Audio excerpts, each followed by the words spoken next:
Morale was something while I was in the Army, especially when I was overseas in combat, that I had to keep my finger on the pulse. If I let my soldiers' morale go down, that could always lead to bad things, people getting hurt, just a lot of problems can arrive.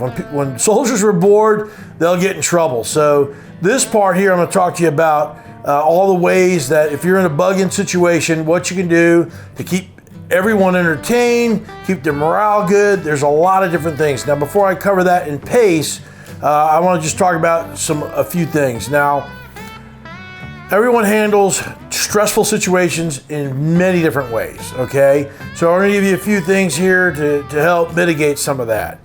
You may be very religious. So something for you may be, a regular prayer regimen, whatever your religion is. The Bible may be a key thing for you, or the Quran, or your Torah, depending on what your religion is.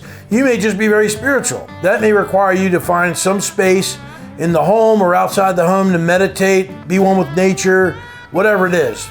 My point is, whatever that is, I can't stress the importance of believing in something and having that hope that better days are coming. And if that's religion, if it's prayer, if it's meditation, whatever that is for you, find it. There's a couple of things with morale that can get you in trouble.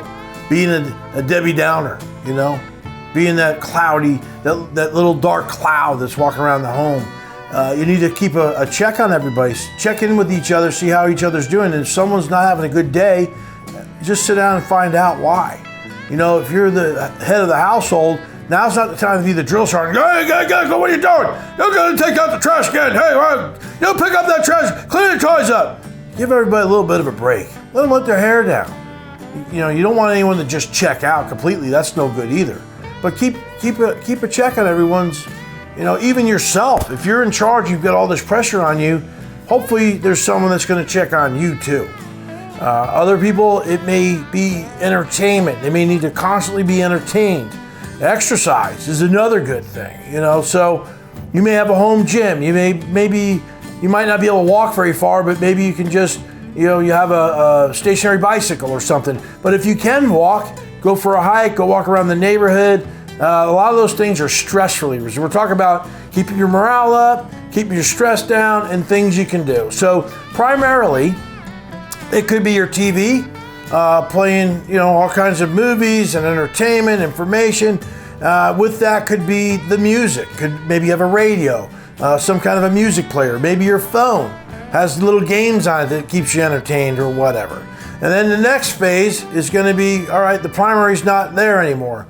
What is your alternate plan? Well, we get to old-fashioned stuff. Get the whole family involved. Play some board games. Throw some good old-fashioned cards. There's survival cards with you can educate and learn things. You can quiz each other. Have a bunch of crossword puzzles or word searches, things that can exercise your brain and keep that functioning well. And so maybe that's your alternate plan. Maybe just getting some crayons and doing a coloring book or drawing on regular paper. Magazines, maybe some good old-fashioned books. Read for yourself, read to the family, do it as a joint event.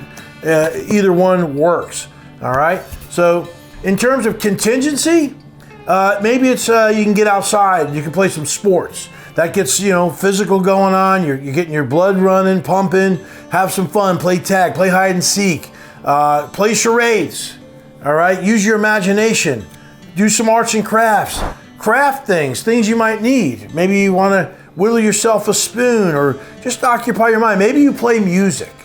Go grab the guitar, play the piano. Maybe you like to sing. It's just whatever you can think of to be creative. And then, once you've run through all these morale boosters and you've used everything you have, and write a list of things, and know what you can do. And then maybe for an emergency situation, play some Ring and Run with Dr. Bob 2 doors down.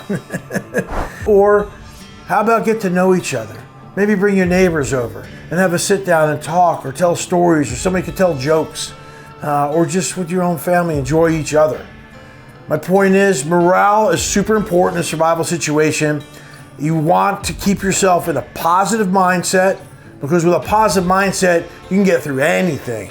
You never give up hope, because there's always one more thing you can do in a survival situation, or in this case, a bug-in situation, and just stay positive. Your pets. How can we forget the pets for morale? They're a lot of fun and they're always eager to please. Go play fetch with your dog. Pet your dog. They'll always be there for you. And so all these morale things we've talked about, you need to think about, be ready to have them. And when you bug out, you may want to take some things with you because the situation's probably going to be more intense where you're going. But if you use these key things I just showed you, your morale will always be okay.